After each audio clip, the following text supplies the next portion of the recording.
আজকে আমি চলে এসেছি আমাদের শৈশবের সবচেয়ে গুরুত্বপূর্ণ সময়গুলো কাটিয়ে বড় হয়ে ওঠা তার আঙ্গিনায় গাঙ্গুরিয়া শ্রী শ্রী শারদা পানিপীঠ হাই স্কুলে। এখানে তার আসার কারণ হলো এই বছর এই প্রতিষ্ঠানে 25 বছর পূর্তি পূরণ হতে চলেছে। তার জন্য মাসে একটা করে মিটিং রেখেছে প্রাক্তনীদের জন্য।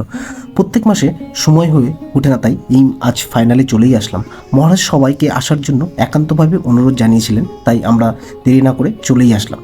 এই দিনে কী কী অনুষ্ঠান হবে সেইটা নিয়ে একটা আলোচনা সভা এবং প্রত্যেকের কাছ থেকে কিছু পরিমাণ টাকা ধার্য করা হয়েছে।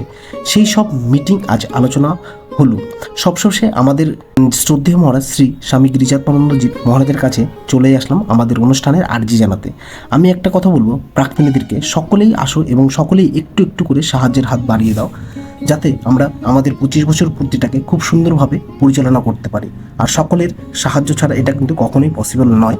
তো আমরা আস্তে আস্তে এই মহারাজের ঘরে এসে এইখানে মা শারদার মূর্তি রয়েছে, এখানে প্রণাম করে